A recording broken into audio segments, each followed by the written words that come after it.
It's currently TWE at match point, looking to finish off this game and take on Aimee in tomorrow's Best of 5 series to decide who is going to be heading into the World Championships to represent LPL as the 3rd seed. But Snake, they were able to pick up a reverse sweep against Vichides, trying to tie up the series once more here against Team WE. The bans are underway as Shen and Na have been taken off the table right away. Gangplank and Tilia are banned out by Team WE. Nar banned from blue side though, so curious what the priority pick is in mind for Snake. We saw Talia priority pick last game for WE. Lissandra's been a big pickup for Snake during their 9-game run through this gauntlet. Nidalee, Malzahar, list goes on. Yeah, they could default to the Nidalee again, I think, and also the Echo should just be not considered. They should just sit back and enjoy the ride and not pick their top lane until a little bit later in the draft, perhaps. Well, Karma's been banned out again here by Snake. We've already seen what Zero can do after his MVP performance in game number 1 on the champion. Rek'Sai is the final ban that comes out for Team WE. Oh, God. Rusty looked down to write down the bans and I just lightly tapped him on the shoulder. What have you done, Rusty? I jinxed it. Oh, that was cute. I jinxed it. I don't know what he's done, but he's done something over in that corner. As long as it's not mid, I'm happy. All right? It's okay. As Echo is going to be the first pick coming out for Snake. Waiting to see what the next 2 picks from Team WE are going to be. Yeah, it's technically still that flex, but I have a feeling that it's going to be top side for Flandre there. Nice thing about a priority pick for Echo is it still very much hides what you want to do with your composition. It doesn't mean one thing, one way or the other. Again, Mouse said it best. Echo just has too much good stuff on his kit. He's great at the 1v1 trades. He's good at disengaging from them. He can shove a lane, and more importantly, he can use those cheeky Echo relocations in his ultimate to get free backs and not burn the TP summoner, to get initial item advantages. For what it's worth, I'm pretty sure Tank only played Echo because Flandre wanted Poppy into Maokai. Give me this. I wouldn't doubt it. It's Tom Kent is going to be Tom Kent as well as Lissandra going to be the next 2. I was about to play-by-play fish. From Team WE. I know, you're talking about Echo. I'm the play-by-play caster now. I was waiting for you to go on your analytical debates. That was I just listed. But it is the time against Lissandra to get locked in. Would you like me to break down Lissandra as a pick for you? Lissandra works really well into the double teleport meta. Alright, sarcastic voice. I need you to calm down. Lissandra is a big deal though. It's very good rotationally. Okay, so Lissandra has great wave control, wave clear, double TP works very well because she can teleport into a lane and she's not fragile. She can immediately ultimate herself or lay down hard CC on the opponent. But most importantly is the efficient itemization and the different customization that Lissandra has right now on the current patch. And I think that's what really makes her the big standout. Gragas being picked up by SOFM again, and Siva's going to be the lock-in for Crystal. We've seen throughout today, Crystal have phenomenal performances on the champion, even when his team loses, normally tops the damage chart. The only exception was that first game against Team WE, where he got absolutely decimated at the start of the match. Yeah, I think the Gragas pick's actually a big deal still for SOFM. It may not be the Nidalee, but it's still a champion that can farm fast and hard if it chooses to, or can gank quite consistently if you would like. I just find it so strange that you get so much success on the back of a champion and then you refuse to touch it again for the rest of the series. A lot of respect obviously coming out for Condi. It was, I guess, a sucker punch that Snake had up their sleeve. It was into the Rek'Sai, right? So yep. Not going to see Rek'Sai seems to always be banned, but if someone picks it, then he just seems to have the answer available. Also, we didn't mention Lissandra is one of the few flexes that WE do have. Oh yeah, that's right, 957. One of his most played champions for a long time was Lissandra. In fact, he was the big proponent of Lissandra on this team when it was picked up. Team WE pick up their next 2 picks, which is going to be Elise heading into the jungle for Condi, and Mystic's going to be taking Ashe into the bottom lane. That's pretty pick heavy. Yeah. We always say Ashe can make a comp a pick comp, but this is definitely pick. Having an Elise and an Ashe together means they'll be trying to lock everybody down. The other thing this composition's really good at already is sieging. A lot of people really underestimate how much pushing power Elise brings to bottom lanes with the steroid on her W, as well as the threat of the cocoon and the glacial path. When Lissandra approaches a tower, just threatening with that claw, even if she doesn't take it, you need to respect it and give her a wide berth around structures. It works in a very similar vein as the baby cage from Vigar. So Malzahar's going to be the next pick coming out for Snake. They round out their team comp with a Braum being picked up as their support of choice. Going for the Malzahar as well, one of the standout champions that we've actually seen today. Not exactly the highest level champion that you could play in that middle lane. There seems to be other more favorable options. But as far as today is concerned, it just seems to be the best. Nice thing about Malzahar is that he has, again, like Lissandra, a very efficient itemization of the Morellos and the Rylai's. Gets a lot of power spikes on Rylai's, which is already super cost efficient on its own. Doesn't do as well into a teleport meta just because he's not, or he's very low mobility. This is 6.15, so there are larger windows to abuse him on his passive just because it won't be up for so long. We've seen EasyHoon really punish that earlier, especially when he had the Lissandra into the Mal's matchup. And I think Rusty said it best as well. The time of the cast time of Lissandra's ultimate, exact same time as that passive duration for Malzahar. So you do see Team WE pick up the Aurelia heading into the top lane as their final pick to go into this 4th game. Aurelia does have the highest win rate of any top laner in the LPL right now that's been played more than once. And 957, very fond of the champion, takes him into the top lane multiple times. Yeah, quite often against Nars. That's the thing, so it wins into Nara, it wins into Echo. It can get outscaled a little bit at team fighting, but one of the few champions that can team fight early, can duel early, and still has a lot of utility. But this is it. The moment on the line, game, set, point for Team WE. If they win here, they will move on to round number 3 to face Aimee in a rematch of the 3rd versus 4th match for that last ticket to Worlds. They've successfully rebuilt their dynasty, but they want to do that on the international stage. And on the other side, Snake, their backs to the wall again. They stepped up massive. They had the reverse sweep against Vici earlier on today.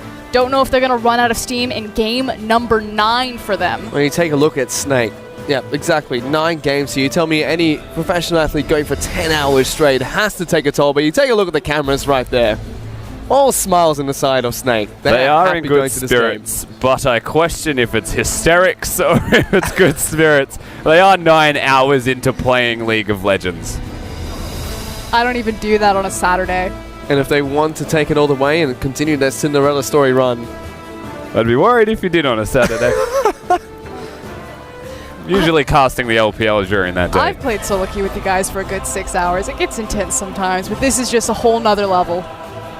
and if Snake want to take it all the way, like we mentioned, continue their Cinderella story run and try and take it to Aimee tomorrow, they've got to go for another 2 hours at least here. It would really, I mean, we've talked about Snake and criticized them for failing to grow up out of their LSPL reputation, you know, shedding that skin, we like to say all the time.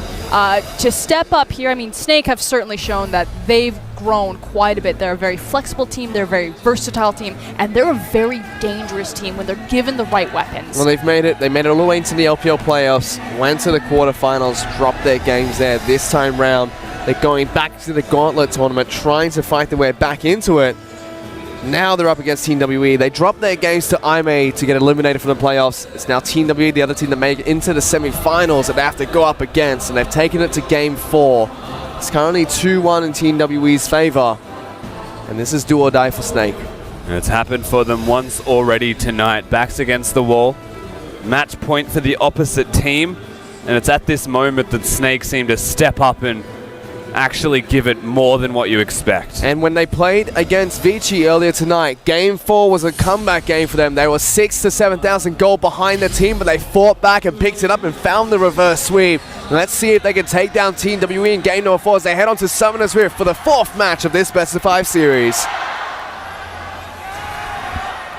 A lot of excitement once again. Got to get behind Snake, give them some kind of momentum and help them out after 9 whole hours of playing this game. But WE just has a lot of fans as well that want to see them get to that world stage. And that's what the MC has been doing in this arena, reaching out to the 6th man of both these teams, the massive crowd in this gorgeous arena. You could hear their cheers. They are fully behind these two teams, especially Team WE, always a favorite in China. And huge props to the audience as well, sticking around for so long. 9 hours of League of Legends here today. Yeah, they're trucking along. I know, it's still really full too. We are on to Summoners Rift for this 4th match. So far, nothing being shaked up. 6.15, we barely see any teams move into the opposition's jungle. I mean, Snake are the exception, 2 times already on this new patch. They've tried something unique. But it's very important that in a last chance scenario, again, this is Snake's world opportunity to finally punch their ticket to an international stage. They are not going to gamble that on some cheeky, cheesy level 1 invade. So this is a very different kind of setting and pace of game. They can't really afford to be super aggressive and look for those snowballs, because if they go wrong, very punishing. Certainly could be. For now, we see where the different jugglers start on the map. Both AD carries and supports take a camp at level 1, as Elise started on the Krug camp. And we will see SOFM on his Gragas start a blue buff to kick things off. Otherwise, looks pretty slow. So What? I think moving into this game, it's kind of interesting to see how these two teams are going to set things up, because once again, draft has been changed around quite drastically for the two teams.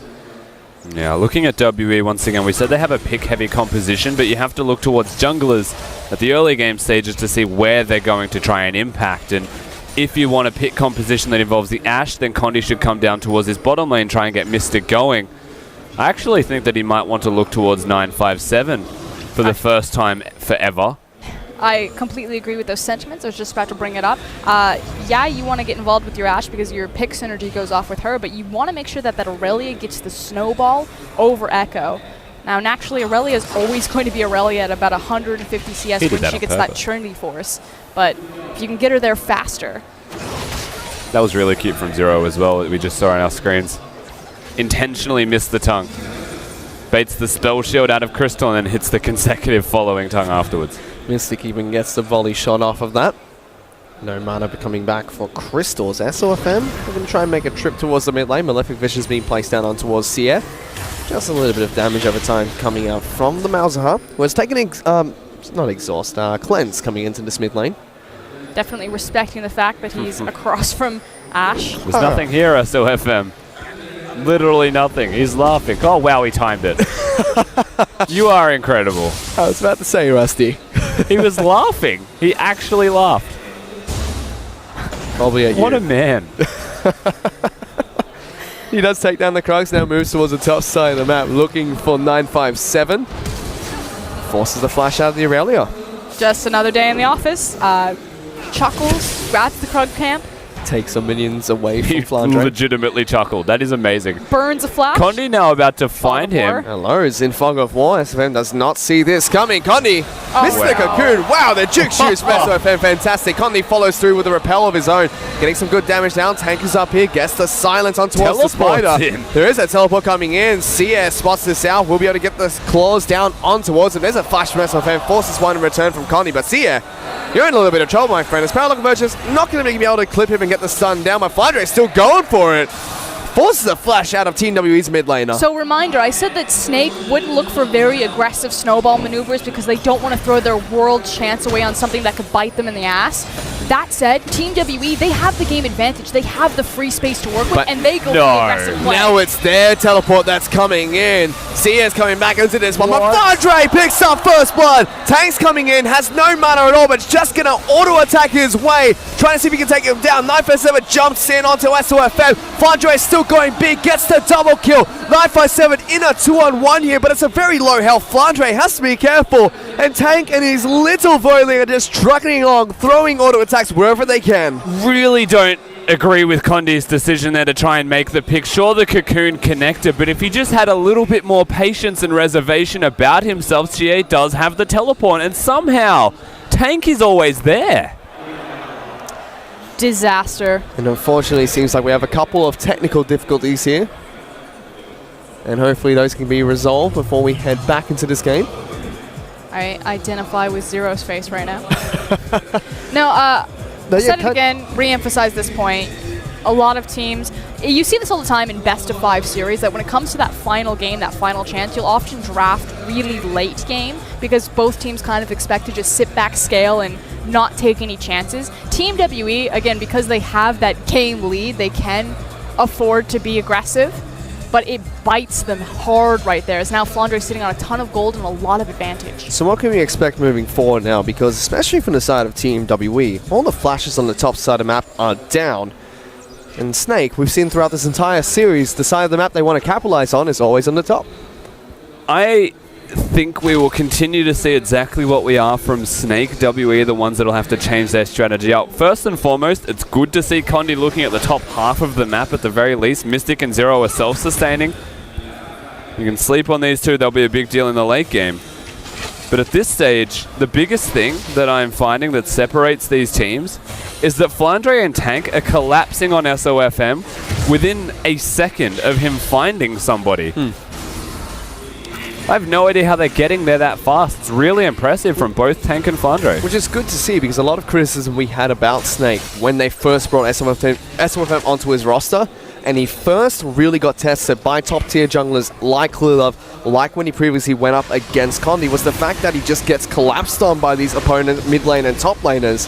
And this time around, the fact that his solo laners are the ones that are first to react shows that they're adapting to the playstyle fairly well. Well, they also, again, prioritize very strong wave pushing and wave control champions like the Malzahar and the Echo. You can see that in the mid lane, Tank starting to abuse CA in this matchup. So it helps that they're always going to have the stronger rotation because they have that pressure point of their opponent locked underneath their tower.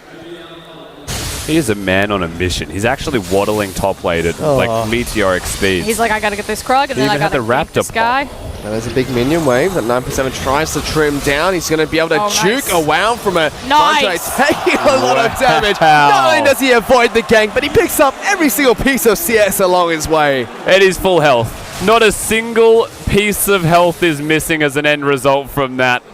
And that was still an ultimate use from Flandre. Well done, 957. That was just great. Wicked would be proud. Yes, it would be. As we move back into lots of mid lane. Furiously fist bumping over here, just going, yes. To move into the jungle now, so Fam getting jumped on by Condi and Sia, they found him. And he's going to get taken down incredibly low. That was blind, I feel, coming out from Team WE. They do lock down Condi, though, and Flandre follows up, so they do eventually trade back 1-for-1. Yeah, it was blind to an extent. I'm pretty sure it's assumed when you have wards everywhere except that one bush that he's going to be somewhere in your own jungle. It's because they had vision on the ward on the red buff, which is exactly what SFM just pings. He's like, I think they knew I was there because there's a ward here. Yeah, process of elimination helps WE there, so they do get the kill. But once again, Flandre and Tank collapse extremely quickly before the opposition can this time around of 957, and they still get a trade. Let's move down into the bottom lane. Team WE have a slight CS lead for themselves ahead of Crystal and Jay-Z, but both AD carries have gone back to base, picked up a BF sword for themselves, and also got their brown shoes. Be moving around the map a little bit faster. The difference between these matchups right now is will Mystic hit the Ash Arrow on a spell shield, or will Braum hit the concussive blow? So which CC will lock down if they decide to go all in, which they'll have plenty of opportunity because I feel like both these junglers are spending all of their time topside. Or if Tom Kench will deliver an Ash into the fountain. You never really know. Keep dreaming. Okay, to be fair, there was never a fountain Tom Kench, alright? I'm keeping my dreams, okay? Need to scale it back. Use a tower. And an enemy team. That's what we've seen before. We saw that today. Once again, there's fights going on in the bottom lane. Mystic can get hit by the concussive blows. Jay-Z has to try and jump back, but gets eaten up by Zero. Slaps it with the tongue. And TW pick up a pick in the bottom lane. But they have teleports Flandre coming in. Flandre looking for the kill onto Zero. Pops the grey health. 957 is here as well. Jumps on top of the Echo. And the entire team's down here. Oh, that was cheeky. He gets a kill. Mystic pops the spell shield to avoid the cocoon, but still Team WE 2 kills and they're not done yet. Spell shield's on cooldown right now, and here comes Xie. Looking to try and get behind the silver. He's been cut off. Crystal pops on the hunt. He's got absolutely nowhere to run. That's 4 members of Team W on top of him. 957 takes a bit of damage, but it's Sia that picks up the kill. And all at once, Team WE come alive. Beautiful pickup and collapse around the map. We said that it was about which CC landed, and it was a nice Ash Arrow and good setup initially from Mystic and Zero. And the beautiful part about that entire series of events is that Xie wanted to be involved in the last kill. 957 and Mystic all got assists as SOFM. Let's completely ignore that and continue talking. Well done from WE across the board. No one saw it. And this Tank now pushes out the mid lane. Yeah, what? It comes back to, I mean, SOFM's still an incredibly young player, playing in a very high pressure situation, in a very grueling schedule. Team WE, they don't have a ton of international experience. They did have their IM appearance where they fell to TSM in the finals, took down the GE Tigers, so they're a bit more hardened veterans. Obviously, Zero participating in 2014 World Championship when he was on Starhorn Royal Club. But collectively, they just look a lot more calmer, a lot more fresher, moving around the map cleaner right now than Snake. Which is not surprising when they're 9 hours in. 9 hours later. Still Snake. They have to try and run away from Team WE here because there is Condi being delivered into the bottom lane. Another teleport coming down here. Crystal the target of choice. Condi going to be able to pick up that kill. They even cancel the teleport coming out from CA. WE at it again. So they find the objective this time. And it's the same thing we saw from EDG. The Tom Kench coming in with an Elise because they can get the gank off. The tongue is used for the spell shield and Mystic gets the arrow off. Once again, not blocked by Crystal. Push comes to shove. Team WE come up in spades, and they've now got a lot of more chip damage on the structure, although SOFM, good rotation to slow that down. And again, we see the focus from Team WE move down towards the bottom side of Summoner's Rift. SOFM has still been trying to put as much pressure to the top lane as possible, but 957, he might have been shut down in the last 4 games, but he's going off in this match. Team WE are effectively pulling an EDG. Flandre needs to be careful, still has Chrono Break. Yeah, 957 wins the trade again. We said Aurelia does win this one, especially around the first item spikes. Xie is being able to rotate consistently as well. Flandre moves in between the 2 turrets, just allows 957 to First brick's an issue. Deny that entire minion wave and also looked to push down this turret. Teleport is available for Flandre, does have the Chrono Break as well to get back to the lane faster, which he does use. Albeit does not pick up any of the CS that was denied by 957. So good job from Team WE's top laner. Yeah, again, 957 doing a lot of work. Both top laners have been the recipients of a fair amount of the kills. And it's deja vu to the 4th match against VG for Snake as they fall behind to start the game off. This is the first match that Snake have fallen behind at the start of the game. Have to think that Team WE certainly, knowing that early game is very important this time around. They've been punished in back-to-back games. Finding the blueprint, easily figuring out Snake's telegraph style. Yeah, very close to big break points in items as well. Jungle and mid have completed theirs respectively. And a big CS lead growing in the bottom side of the map. Mystic is about 20 CS up ahead of Crystal with 4 assists as well. Looking to move as fast as possible towards that Infinity Edge on the Ashe. Now going for the dagger, so probably will pick up the Runan's Hurricane first, and then complete that Infinity Edge. Pushing-oriented build is what it will always come down to. If you rush for the Infinity Edge, you want to fight immediately because you have the battle stats. If you have that Hurricane, which is more often the build, as well as the 2 flat damage items and upgraded boots, it's just about sieging those structures. We're still down on this bottom lane. Moving into the mid lane, Sia going to get hit by the Malefic Visions as he just farms out against Tank. Tank doing well in this lane. About 13 CS up ahead of the Lissandra. Tank's just been controlling the lane, I think is the biggest thing. Yes, GA's still been able to find opportunities to roam. I just feel like there's mishaps from Tank or mispositionings perhaps from his solo lanes or bottom lane that are just losing trades. Means that GA looks better than Tank, but he's still doing pretty well in this 4th game. Scary, was expecting the arrow to come out. Mystic looking threatening. Still trying to freeze the wave, in fact. Definitely wants to try and take a fight to Crystal now. They know where SOFM is as well. They have pinged that he is at the Wolves, and they've now pinged to be careful of bottom lane. There's an opportunity that all 5 members are about to appear in this bottom lane, though. Tank is rotating down. He doesn't have the teleport, but CA and 957 both have their TPs available, as well as Flandre, who's sitting in Fog of War. That's an SOFM just behind them. It's 957. Yeah, see, this is a mistake from SOFM and from Snake. They should actually be going top lane to stop the first turret from going down. It's now going to go completely unimpeded, and a lot of gold goes to 957. 650 picked up by him alone. I feel like this is too obvious. Team WE know that Snake only have an option to play down here. SFM was looking to try and get the engage on towards Mystic. Still has his flash available, and he doesn't even look for it. Yeah, that's not a gank. That was just throwing a barrel. Granted, it did a surprising amount of damage. Does have the Runic Echoes completed on the Gragas.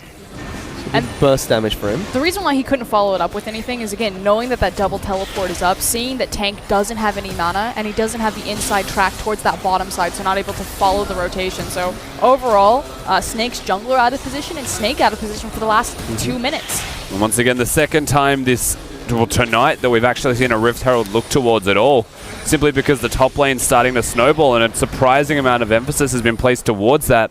The only other time we've seen it looked at was the Yasuo from Flandre. And this is scary for Team WE because this entire series we've seen 957 put on the back foot by SOFM and Flandre. Now he's getting the ball rolling. It's interesting to see what he can do with it as SOFM going to get caught and destroyed. JZ jumps to try and get him to stand behind Brom, but now it's Brom that has to stand behind someone because Crystal's taking a lot of damage as well. Team WE clinical with the pick in the bottom lane. Yeah, it was really well done from WE. Mystic reactively trying to flash the Brom ultimate. Doesn't get him anything. And it's still only the one pick onto SOFM. It could have been a lot more, and it could have been far more dangerous than what had just happened. So the best of a bad situation there for Snake.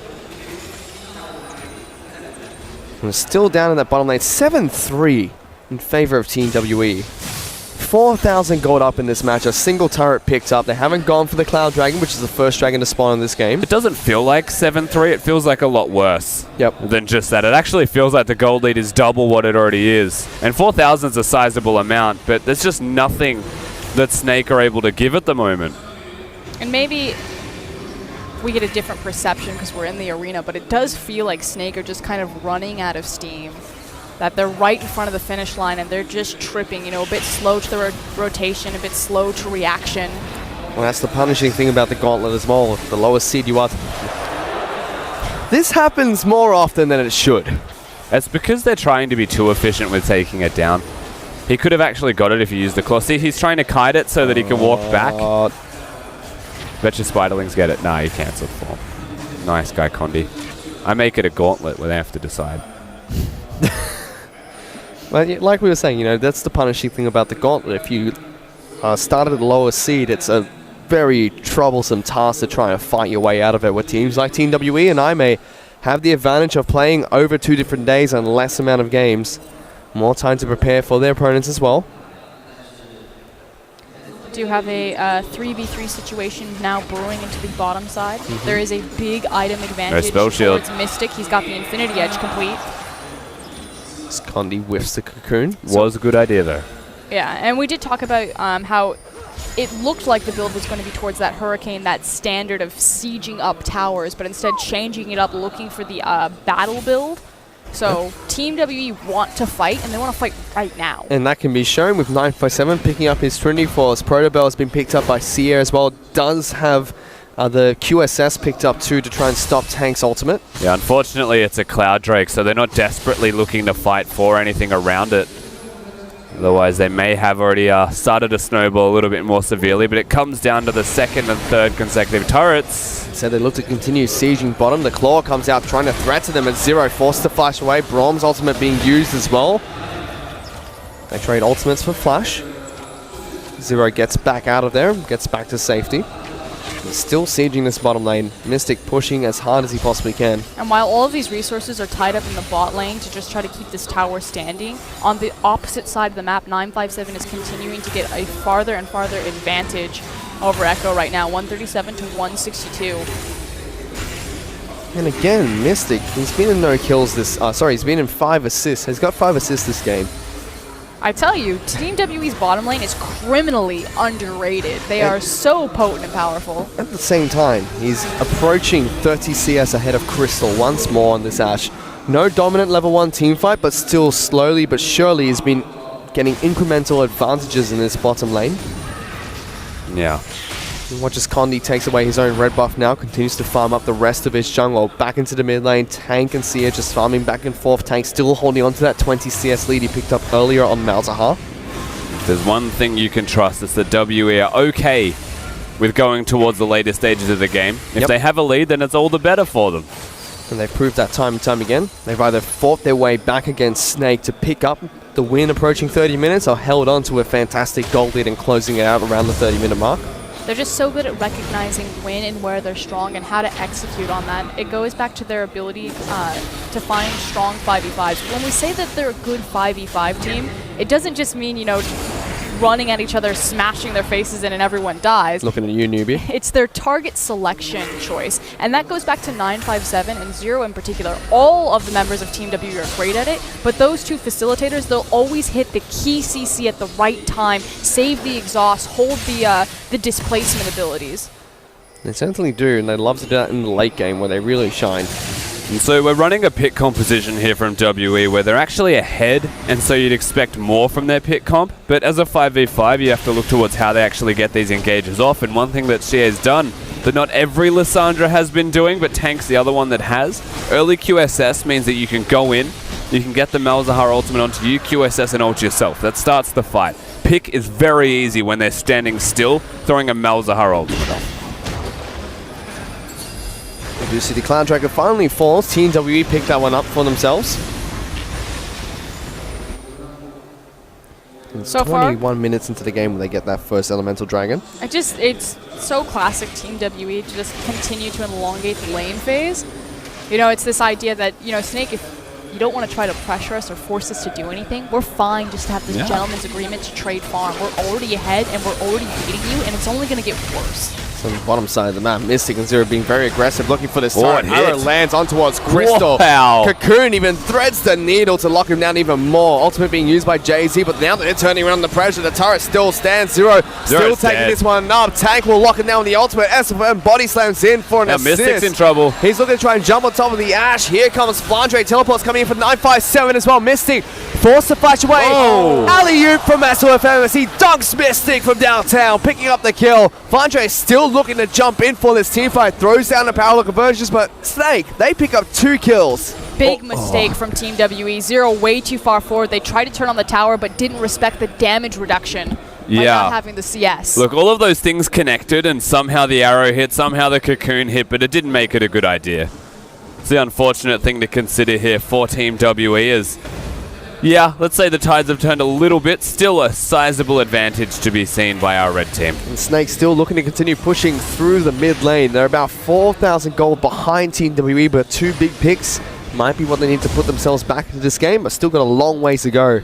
Team WE just going to keep ramping up as the game goes on. Definitely a possibility. 957 still a little bit out of control. Will have a lot of assassination threat onto the Sivir. A very fast champion, can combat all of the move speed that Crystal will have. But really, it's just Mystic.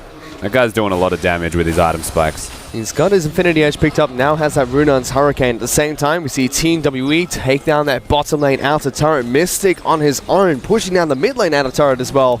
Does have Zero close behind him in case he gets into any trouble. And that's what we were talking about. You know, Snake slowing down, just kind of seeming out of sorts. The fact that they just lost a free objective in the mid lane, that was very easy to defend, actually, just not in the right position. Didn't stagger their backs appropriately, didn't communicate who needed to be where. Mounts a 3 turret advantage for Team WE. 5,000 gold up, 23 minutes into the game. But like I said when we started this game, Snake have been in this exact position before, which was against Vici. 5,000 gold but down this point in the game. Yeah. They find one play to pull themselves back and take it to a 5-game series. And that last play was a very good example of what can happen. However, remembering once again that we are this far into a day for Snake, the first thing that goes is usually communication. And unfortunately, the difference right now in communication between these teams is starting to be a little bit noticeable as they've just started the Baron. Team WE looking to try and take down a They know. 24-minute Baron.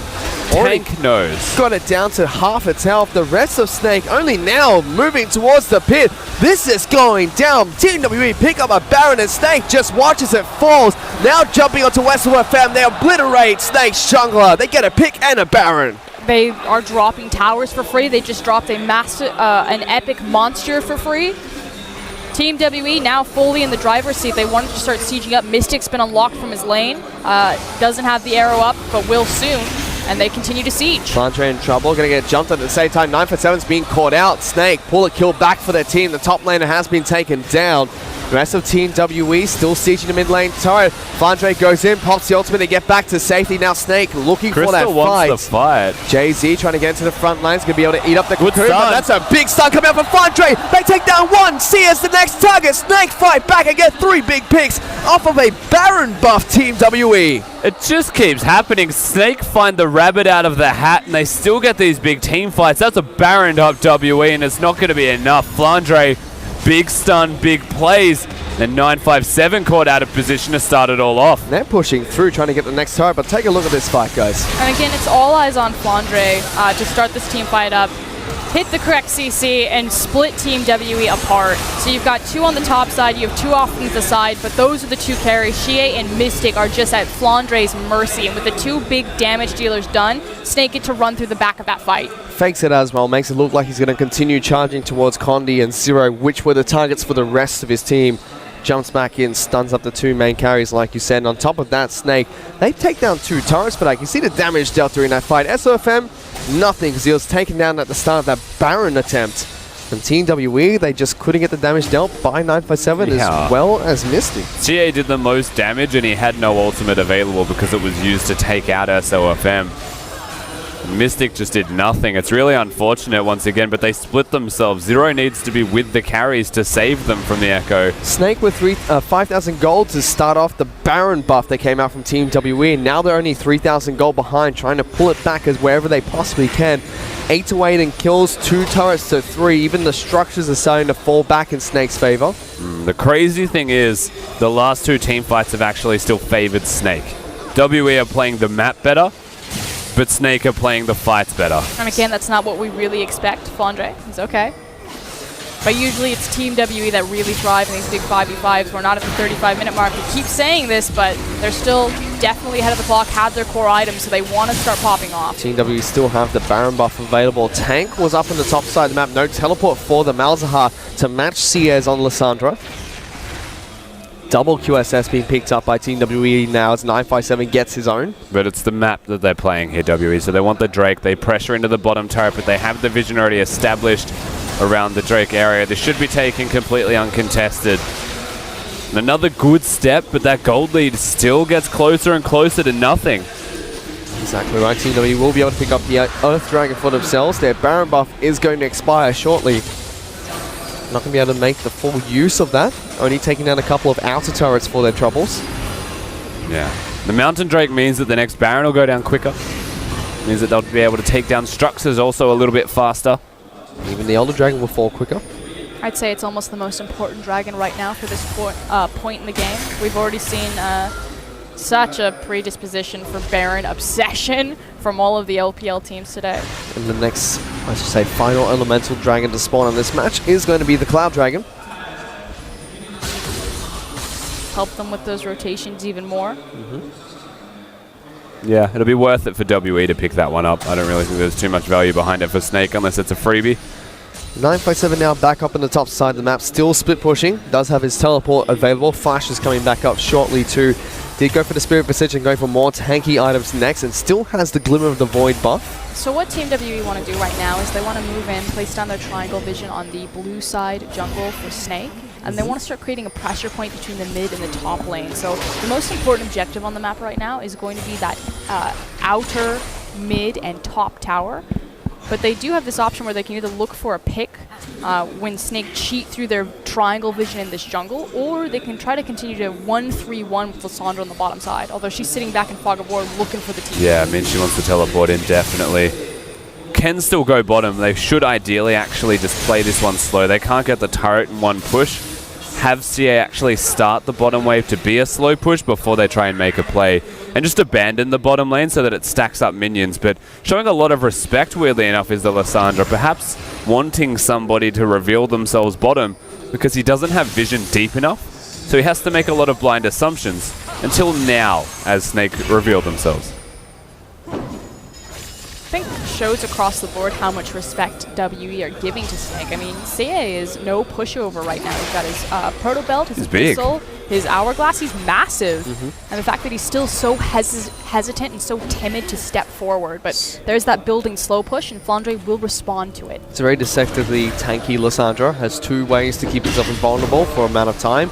Has the ability to heal himself up as well. The QSS to get him out of any trouble that he could possibly run into. We're just waiting for the next Baron. Or an Ash Arrow. That's or a minute pick. 10. Minute 10 for that next Baron to come back up.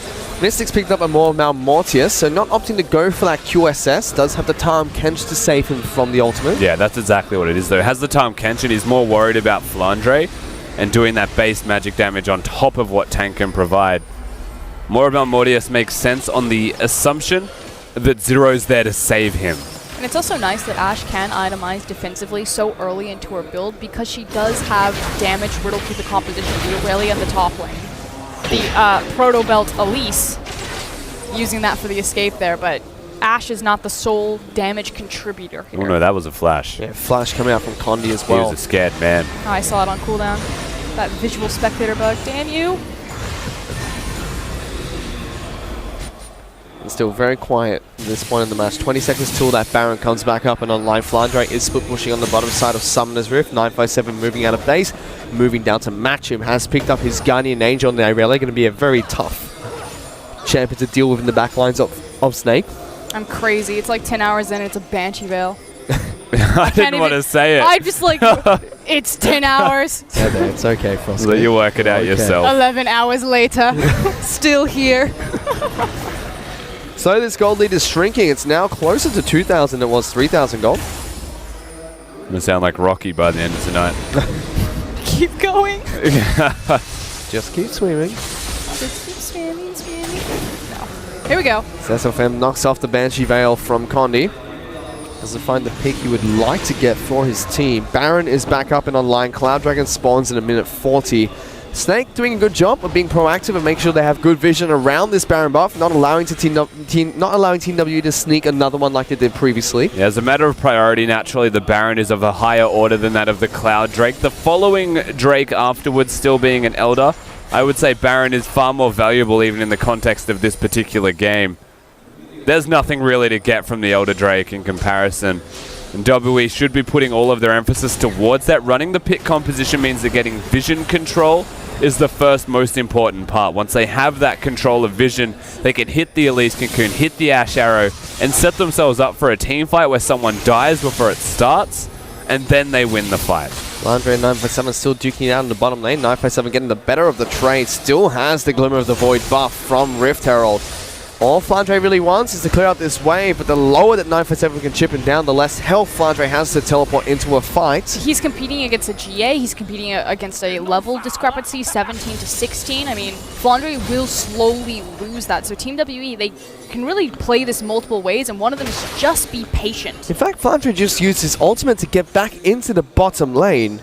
957 walking across. That's a big cooldown being burnt by the top laner from Snake. He has a fair bit of cooldown reduction, so it's only around 60 seconds. You can see it's already close to half available again. And that's one of the strengths that the Echo has, to sustain him through any kind of split pushing endeavors. But it does give the possibility for 957 to just walk towards this middle lane as they look towards it. JC seems to be the target of choice. The arrow lands towards him. He soaks up so much of the abilities but doesn't go down. Now they're looking for the fight. Tank's being jumped on. Has to try and flash away. Condi's on top of him now. Gonna lock him down. Snake are trying to fight through. The Seer is dead. Crystal gets the first kill. 957's trying to go into the back lines. Does take down Tank, but Flandre all the way deep into the back lines. Crystal gets the double. Looking for the triple kill. Crystal gets the quadra kill. And Snake, they pull back the game into their favor. And they're going to rotate immediately onto the Baron. Flandre is doing so much work in the backline. He is tearing Team WE apart. Yeah, this Echo is the difference right now between winning and losing. It was super close. 957 was still in the back, but Flandre just does not die. Even that late into a fight, still has his ultimate available. It means the easy Baron secured by Snake, and 9 hours into playing League of Legends, they do not look like slowing down when it comes to team fighting. I was going to say, if Snake were asleep, they're certainly awake now, as we're going to look at a sped-up version of this team fight, but really all eyes should be on Echo, and the fact that Crystal, because Echo is absorbing so much attention in the backline, this Sivir is full health, completely untouched. In fact, Aurelia actually dove past him to try to pick up the kill on the Malzahar. Sivir's just like high-fiving everyone and just hitting them in the face with ricochets. They get the initial engage on towards a Braum, puts up the shield, tanks an arrow, gets out of there taking less than 200 damage. They then throw everything at Tank, who just flashes away, is able to get the heck out of there and avoid all the damage coming his way. That was a lot of damage done in that fight. Both AD carries were doing a lot of work that was already noteworthy, but the difference was not the AD carries. It was actually that Xie didn't ult himself as well, because he got on top of over 3 people and had to Zonias to stay alive. If he had just lived an extra second or two longer, maybe got a couple of auto attacks or directed Crystal's attention for 1 or 2 more seconds, that could have been the other way around, where Mystic did the most damage and got a quadra. He used it on to Tank, who had that cleanse, immediately got the heck out of it. Now Snake sieging down the bottom lane in a turret. They have the gold advantage now, pushing towards TW's base. Zero eats up Flandre, does get stunned by the Cocoon and locked down by Lissandra, forced to use the ultimate, but Zero's dead. CA might be the next target, forced to use the Zonias. SOFM gets the buddy bot to get the kill for Crystal. 957 just rocks up with a teleport, says, I can't do anything anymore. As the inhibitor turret's going to fall, inhibitor falls as well. Snake, now the ones in control of this game. 957 clearly looking for a flanking play right there, but miscommunication. They're 2 looking members for get the caught. game if they stay here. They've got a wave coming in. Snake might be pushing for this one. There's still 3 members of Team WE left alive. 30 seconds on Sia, 20 on 0. Teleport coming in for Flandre. They want to end this game. They want to bring it to Game 5 for the second time tonight. They've got the first Nexus Tower. They're on top of 957. He's gone. They're fighting through Condi. The final Nexus Tower. That's all that stands for Snake to pick up another Game 5. And they're going to be able to do it as Crystal takes the triple kill. Snake continue their Cinderella story run as they take down Team W and bring it to game number 5. I don't think anyone would have ever expected that Snake were a true dark horse here for a ticket to Worlds, but to come back and look for another possible reverse sweep, we keep saying this. This is the most intense, grueling tournament I've ever seen. 9 hours of League of Legends, and to take it to 2 best-of-5s. No matter what happens, you're not stopping Crystal from coming out clutch when it matters the most. Snake have just been massive when it really is backs against the wall. I wish they could do it at other times of the games, but it's just so strong from them. And really this highlight reel, I think, starts with Flandre and ends with Flandre. I do agree that Crystal stepping up, SOFM, always a joy to watch, but Flandre for me has really been the defining factor here. This guy is back in form. Where he was slumping in the summer split, he's now back on top. But it's on the back of a deficit as well. Remember, they were 5,000 gold behind after this, and I mean, there's not much more you can say about it. Flandre definitely had a big job and put in overtime for the team, as did Crystal as we hit late game. But this is the second best-of-5 series tonight that Snake have been down 5,000 gold in game number 4 and ended up winning the game. Just absolutely monstrous. I think it's fair to say that Snake, they are no longer the LSPL team that couldn't. They are now the LPL team that's looking to go the distance, and they certainly can right now. They certainly can. 2 best-of-5 series for them, taking it all the way to game number 5. And it's deja vu for Snake. Game 4 against Vici. It was a comeback. Game... That's not a highlight. Like, to be fair, it's happened to that blue buff more than once. That blue buff has done strange things in the LPL, but again, Game 4 here against CWE, another comeback. Started with this, 2 big picks in the bottom lane. Teleport coming out for Flandre to single out Mystic as well. And then the disaster strikes at the Baron buff. Yeah, I mean, again, this particular series of kills that was very much undeserving of Snake is given to them by WE, so the decision-making's just not entirely there. We get towards these late-game fights where everything's a lot more even, and this is where the Flandre starts to erupt on everybody and take them apart.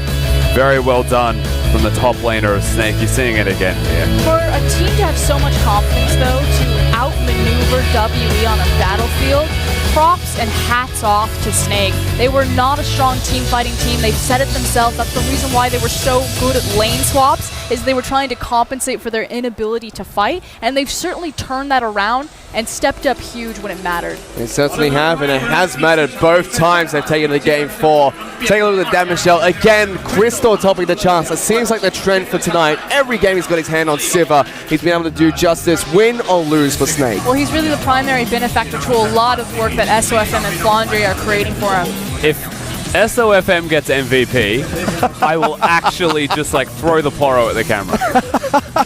And I don't want to do that. I value my job. We'll be able to find out if he is going to get that MVP, so we're going to see it's not, because Flandre picks up the MVP for his top lane performance on Echo. Thank God. Justice has been served. Flandre very well deserving. Turned massive team fights on the back of his Echo. I wouldn't have given it to anyone else. The Poro over here is safe. I was worried about that one, but thankfully Flandre picks up the MVP performance there. This one. Yeah, no, it was a good performance from Flandre, deserving of MVP, and I think Snake across the board, they seem to go win-loss or when their backs are against the wall and it actually matters the most, somehow they just step up and overperform. Pretty much. They've been doing that entire of tonight. That's 10 games in a row. They have to have incredible mental fortitude, taking it the distance and trying to continue the Cinderella run.